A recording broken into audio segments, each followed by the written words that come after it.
आजकल का समय कितना अलग चल रहा है ना कि एक के बजाय दो दो गर्लफ्रेंड रखो, दो दो तीन तीन बॉयफ्रेंड रखो। मतलब हर किसी के साथ टाइम पास के लिए एक तरीके से आज के समय में जो संबंध है वो बनाए जा रहे हैं।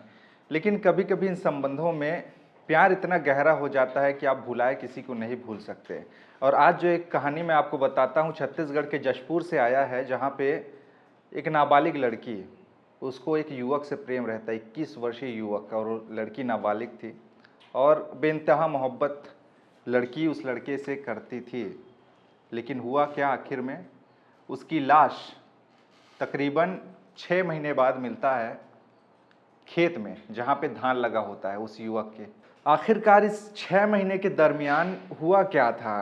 क्या लड़की की हत्या हुई थी या कुछ और था? ये पूरा मैटर मैं आज आपको बताता हूँ। ये पूरा मामला छत्तीसगढ़ के जशपुर से आया है, जहाँ पे एक युवक के साथ एक लड़की प्रेम संबंध में थी। लड़की नाबालिग थी, इसलिए उसका नाम उजागर भी नहीं किया जा रहा, ना उनके तस्वीरें दिखाई जा रही है।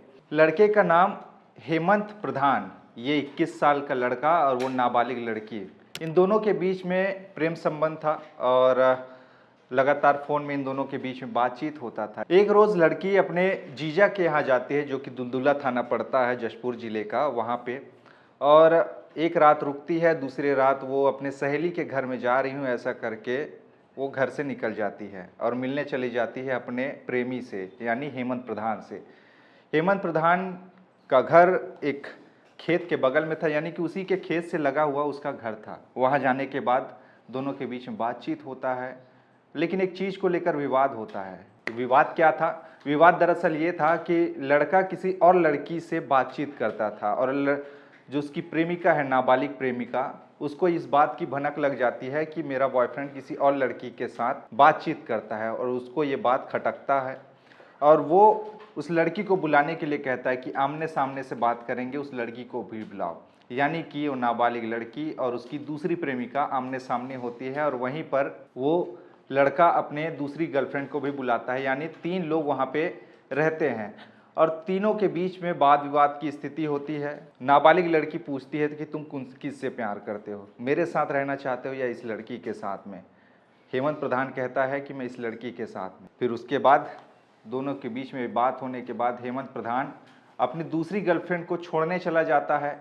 इस बीच में हेमंत प्रधान के घर खेत के बगल में रुकी वो लड़की नाबालिग लड़की लगातार हेमंत प्रधान को फ़ोन करती है कि फ़ोन उठा ले, लेकिन किसी तरीके से वो फ़ोन का जवाब नहीं देता, ना ही उठाता है।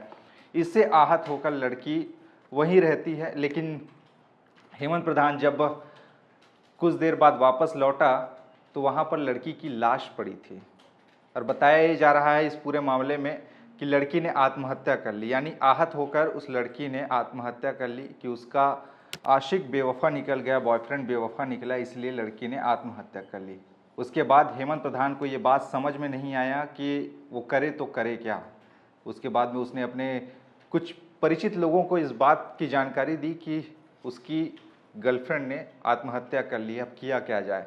उसके बाद में उन सोच विचार करने के बाद इन सभी ने युक्ति निकाला कि इसको दफना देते हैं, यानी कि हेमंत प्रधान के ही खेत में उस लड़की को दफना दिया, उस नाबालिग लड़की को दफना देते हैं और उसके ऊपर में धान रोप देते हैं। क्योंकि अगस्त का महीना होता है, 6 अगस्त की ये घटना है जहाँ पे ये पूरा का पूरा घटनाक्रम हुआ और 6 अगस्त की रात उसने दफनाया और उसके ऊपर में रोपा लगा दिया धान का। अब इस बात की भनक किसी को नहीं थी कि उसके खेत में किसी की लाश पड़ी है। लेकिन जब कुनकुरी थाना क्षेत्र में ये मामला पहुंचा कि गुमशुदगी का, घर वाले जब सोचते हैं कि लड़की इतने दिन से लापता है, वापस कैसे नहीं, तो गुमशुदगी का रिपोर्ट वो लोग थाना में दर्ज कराते हैं। उसके बाद में पुलिस मामले की जांच पड़ताल करती है, पूछताछ करती है, लेकिन फिर भी उनको सुराग नहीं मिलता। आखिरकार बाद में जब मोबाइल नंबर निकाले जाते, सीडीआर खंगाले जाते, कॉल रिकॉर्डिंग खंगाली जाती है, तो पता चलता है कि लड़की एक लड़के से बातचीत करती थी। नाबालिग लड़की जिसकी लाश मिली है अभी, वो हेमंत प्रधान से बात करती थी। बाद में फिर हेमंत प्रधान का पता लगाया जाता है। हेमंत प्रधान उस लड़की की लाश को दफनाने के बाद हैदराबाद का खाने कमाने चला जाता है और वहीं से पुलिस ने उसको दबोचा है, यानी लाया है। और बात ये भी सामने आ रही कि हेमंत प्रधान अपने साथ अपनी दूसरी गर्लफ्रेंड को भी बुला लिया 1 महीने बाद, यानी उसकी दूसरी गर्लफ्रेंड भी हैदराबाद चली गई उसके साथ रोजी रोटी करने के लिए, खाने कमाने के लिए। तो ये पूरा का पूरा इस ढंग का ये मामला सामने आया है जशपुर से, जहाँ पे दिल दहला देने वाला एक तरह से आप सोच सकते हैं, और ये आजकल के प्यार का ये जीता जागता एक उदाहरण जैसा ही समझ लीजिए कि जिनको आप दिल लगा के चाहते हैं हो सकता है वो किसी और को चाहते हों, और जो आपको चाहते हों शायद आप उन्हें ना चाहते हों। इस ढंग की स्थिति ये है, और ये जशपुर से हकीकत की ये घटना है।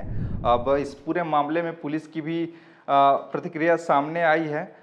एसपी है वहाँ के शशि मोहन सिंह, वो क्या कुछ कहे हैं इस पूरे मामले में, ज़रा सुनिए, और इस बारे में आपकी क्या राय है नीचे कमेंट में बताइएगा। एग्जीक्यूटिव मजिस्ट्रेट के समक्ष शव उत्खनन का कार्य किया जा रहा है विधिक प्रक्रिया के तहत। और जो कहानी यहाँ पर आई है, पुलिस, ये लव ट्रायंगल का मामला था और पुलिस के पास चूँकि गुम इंसान कायम हुआ था। ये पूरी कहानी है। जो बच्ची यहाँ पर जिसका शव उत्खनन हो रहा है, ये अपने जीजा जी के पास आई हुई थी और वहाँ से एक लड़का जो आरोपी है उसके संपर्क में थी, और उस दिन रात को इस लड़के के साथ 6-8 को उस लड़के के साथ में इस गांव में आ जाती है। यहाँ पर आने बाद कहानी में एक और लड़की की एंट्री होती है, जो ये आरोपी है इसकी पूर्व प्रेमिका का, वो भी यहाँ पर आती है। और यहाँ पर आने पे दोनों के बीच में विवाद होता है। इस विवाद को लेके वो बोलती है मैं भी मरने जा रही हूँ, लड़का उसके पीछे पीछे जाता है, फिर उसको मना के लेके आता है। इस बीच में इस लड़की को अपने आउट हाउस, इसका घर है एक जहाँ पर गांव में ही दूसरा घर है, वहाँ पर रखा हुआ था, और इसको छोड़ के लड़का चला जाता है। देर रात तक लड़की लगातार इसको कॉल करती है, नहीं आती है। उसके बाद जब ये रात को आता है तो देखता है कि लड़की यहाँ पर फांसी लगा ली है।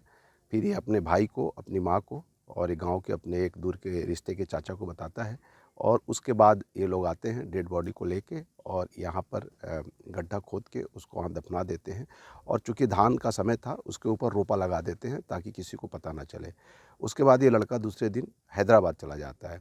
वहाँ जाने के बाद अपनी जो दूसरी प्रेमिका थी उसको भी 1 महीने के बाद बुला लेता है, वहाँ काम करते रहता है। पुलिस के पास इस घटना के 1 महीने के बाद सूचना आती है। चूँकि नाबालिग लड़की थी, 363 का मामला कायम होता है।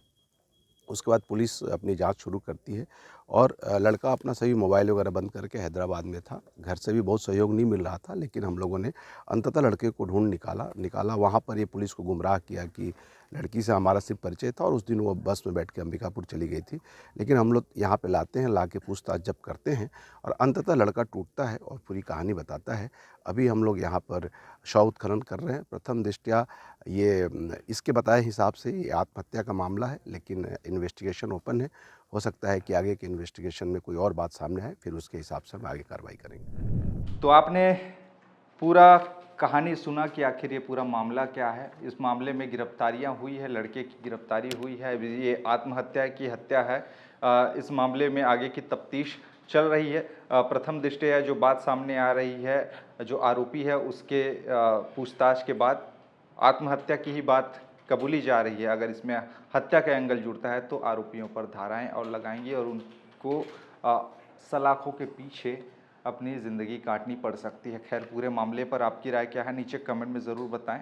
खबरें और भी हैं हमारे चैनल टी है छत्तीसगढ़ पर, बने रहिए हमारे साथ।